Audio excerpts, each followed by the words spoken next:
ዛሬ ደግሞ በደንብ እንግሊዘኛ ለሚችሉ ሰዎች ናት እቺ ለሰን ነገር ግን አዳዲስ ቃላቶች ነው የምናስተምራቸው ማለት ነው የዛሬው አድቫንስድ ከፍተኛ ደረጃ ላይ ለሚገኙ ሰዎች የሚሰጥ የቮካብላሪ ወይም ቃላትን አዳዲስ ቃላትን መማሪያ ቪዲዮ ነው በጣም ቀላል አድርጌ ለማስረዳት እሞክራለሁ so what we're going to see is ቃሉ ምን ማለት እንደሆነ እናያለን ከዛ በኋላ ደግሞ እንዴት አድርገን አንድ ሴንቴንስ መመስረት እንደምንችል እንዴት አድርገን እንደምንጠቀመው ማብረን እናያለን ማለት ነው alright የመጀመሪያው የምናየው አንድ ሰውን መገሰጽ so መቆጣት የሚለው ሲበልጥ ነው አይደለ ገሰጸ እንለዋለን እሱን very good so የመቆጣት advanced version መገሰጽ እንደሆነው መቆጣትን warn ምንለው advanced ሲሆን it will become admonish okay admonish እንለዋለን እሱን very good so let me write down the word for you መጀመሪያ admonish this means መገሰጽ ማለት ነው okay admonish ማለት ምን ማለት ነው መገሰጽ alright so አንድ ነገር እዚህ ጋር ማወቅ ያለባችሁ እቺን ቃል ስትጠቀሙ ለምሳሌ እኔ ተገሰጽኩኝ ወይም እኔ ተቆጣሁኝ ብዬ እኔ ያንን ነገር እንደደረሰብኝ ማውራት ስፈልግ get የምትባለውን ቃል ማምጣት ይጠበቅብኛል ምክንያቱም አንደኛው የጌት ጥቅም ሌላ ሰው ያደረገውን ነገር መናገር ስትፈልጉ እናንተ ላይ we use get for example ጸጉር ቤት ሄጄ ብሰራ I'm not going to say I did my hair I say I got my hair done አይደለ ጸጉሬን ተሰራሁኝ እንላለን ጸጉሬን ሰራሁ አይደለም እኔ አይደለም የሰራሁት ሌላ ሰው ነው የሰራኝ ስለዚህ ጸጉሬን ተሰራው ብለን እንደምንጨምርበት በአማርኛው በእንግሊዘኛው ደግሞ ጌትን ነው የምናመጣት ማለት ነው ስለዚህ እኔ ሳወራ በማውራቴ ምክንያት ተገሰጽኩኝ ብዬ ማውራት ብፈልግ I'm going to use what get አይደለ so fast ታረጉት got ይሆናል so I got admonished okay I got admonished for talking very good so I got admonished for talking so ስላወራሁኝ for example in the class ሊሆን ይችላል or በፈተና ሰዓት ሊሆን ይችላል እያወራሁኝ ስለነበረ ተቆጡኝ ገሰጹኝ ስል I say I got what admonished very good so admonish ማድረግ ማለት መገሰጽ ማለት ነው okay so this is the first vocabulary that we have for today very good so admonish መገሰጽ ቆንጆ ቀጥሎ ደግሞ አንድን ሰው ማሞካሸት በጣም ማሞገስ አሁን you can say praise የምትለውን ቃል መጠቀም ትችላላችሁ ለሙገሳ ሲሆን ነገር ግን ማሞገስ verb ስታረጉት praise መጠቀም ትችላላችሁ of course በደንብ advanced ስታረጉት ደግሞ we use extol okay so extol ማድረግ ማለት በጣም ስለ አንድ ነገር ያላችሁን አድናቆት በጣም enthusiastic ሆናችሁ መናገር በጣም ያንን ነገር ስለምትወዱት ሁሉ ጊዜ ስታሞግሱት በጣም በከፍተኛ የሆነ ኤነርጂ በጣም በደስታ ስታርጉት we say that as extol okay for example አንድ በጣም የወደድኩት መጽሐፍ ቢኖር right መጽሐፉን ደራሲ ምን ያክል ላሞግሰው እንደሚችል imagine አድርጉት ወይም ራሱን መጽሐፉ ራሱ it's such a marvelous book ምናምን ብዬ በጣም ብዙ ማብራሪያ ሰጠዋችሁ ስለዚህ ያሞግሰችው ነው ምናምን ነገር ብትሉኝ አሁን past ታረጉት extolled ይሆናል okay so you can say she extolled about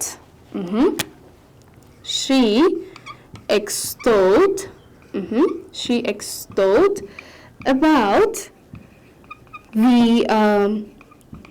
the quality of the book or the quality of the book ማለት እንችላለን okay the quality of the book ለጓደኞቿ ብትሉ to her friends right she extolled about the quality of the book to her friends so ለጓደኞቿ ይሄ መጽሐፍ ምን ያክል ኳሊቲ ነው ብላ እያሞገሰችው ነበር ማለት ነው አይደለ very good so ማሞገስ የምትለው extol በሚለው ቃል መተካት ትችላላችሁ ማለት ነው past ታረጉት extolled admonished ነበረ extol ደግሞ extolled ይሆናል ማለት ነው very good ቆንጆ ቀጥሎ ደግሞ ያለው ምንድነው አንድን ሰው በጣም ተናዶ ስታዩት ምን እናረጋለን ለማረጋጋት እናባብላለን አይደል ማረጋጋት ማባበል ምን ይባላል we call that placate ይባላል so አንድን ሰው በጣም ከነበረበት ንዴት ላይ እሱን ሰው ለማረጋጋት መሞከር is called placate okay this is the third word for today so it is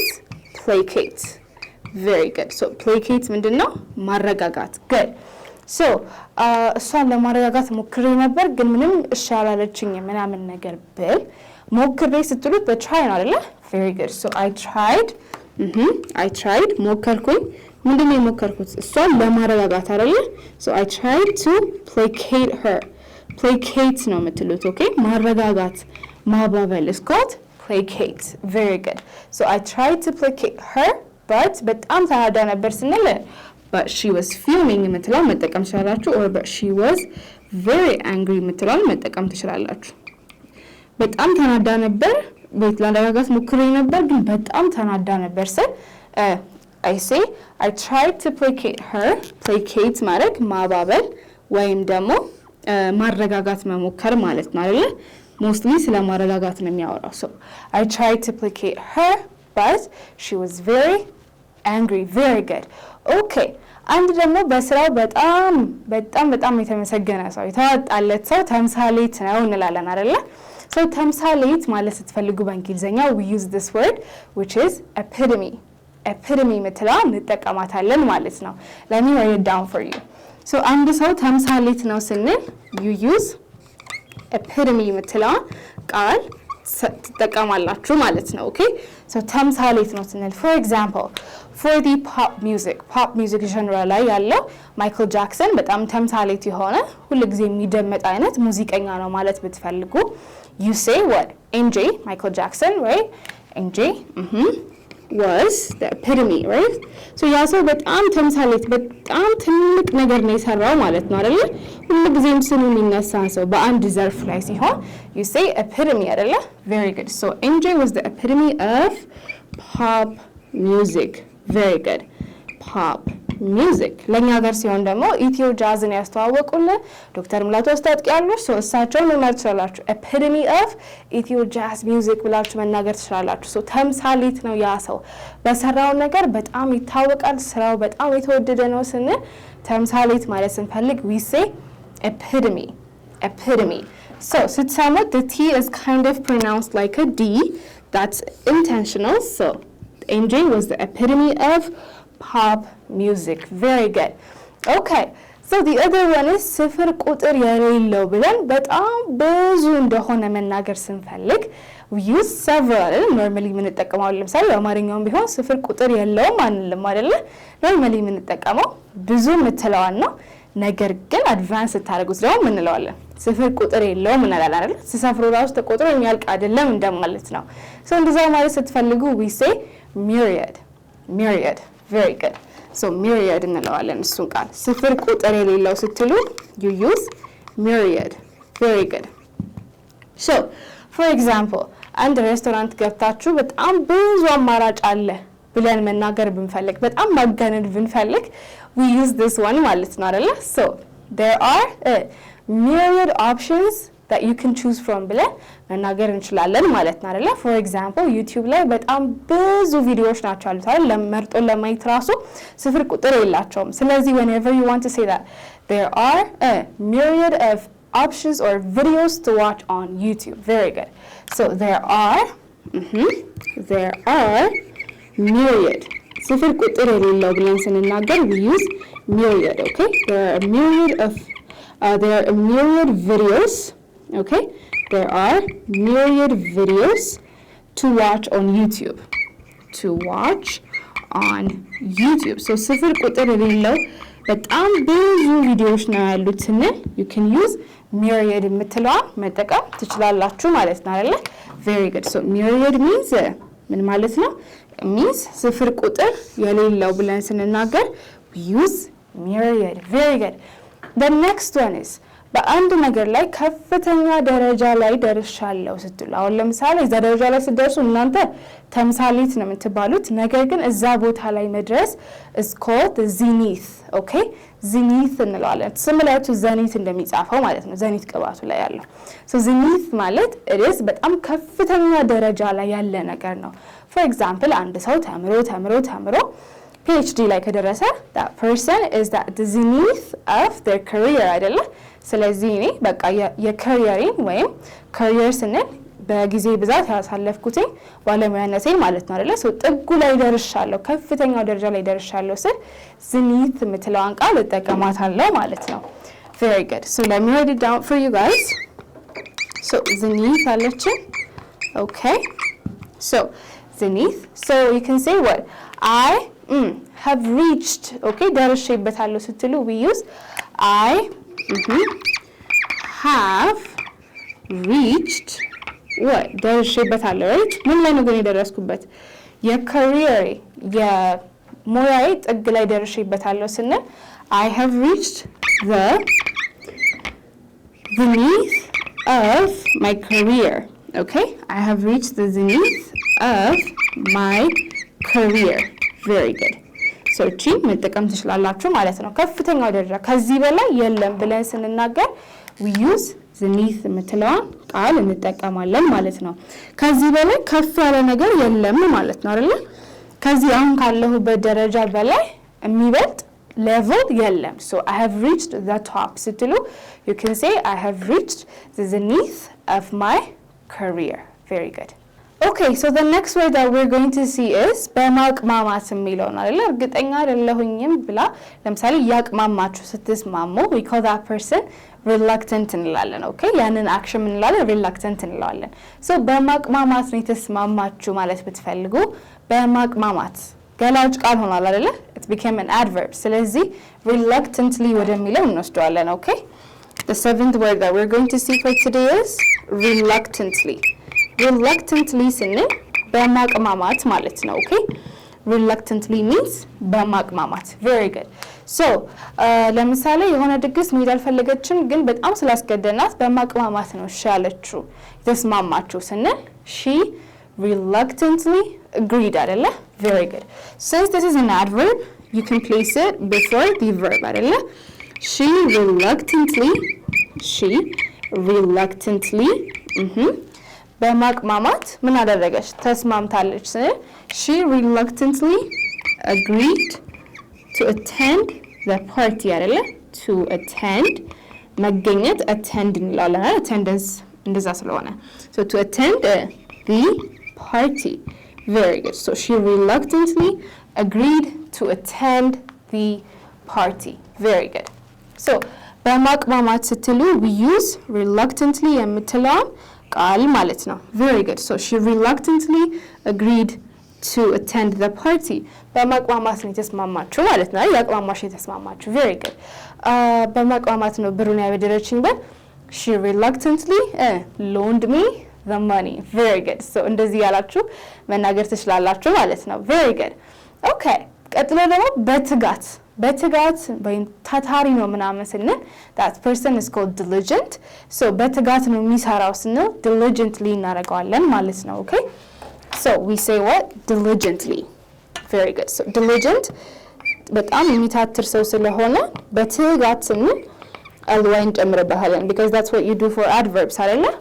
especially adverbs of manner ስለዚህ diligently በትጋት ማለት ነው so በጣም በትጋት ነው የሚሰራው ምናምን ብዬ መናገር ብፈልግ if I want to comment on his work ethic I say he works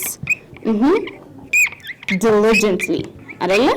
he works what diligently ማለት ነው ስለዚህ በትጋት ነው የሚሰራው ብዬ እያወራሁኝ ነው ማለት ነው አይደለ? very good. so diligently ስንል we're basically saying what በትጋት ነው የሚሰራው ብዬ የተናገርኩኝ ነው ማለት ነው። በጣም ቆንጆ። በጥድፊያ ማለት ስትፈልጉስ በጥድፊያ so በጣም መጣደፍ is called haste. so በጥድፊያ ስንል hastily እንለዋለን okay hastily. so በጣም በጥድፊያ ነው ጃኬቱን ደረብ አድርጎ የወጣው ማለት ብፈልግ it's still an adverb አይደለ? so hastily መጀመሪያ እንጻፋትና ከዛ በኋላ we're going to look at the word hastily okay hastily.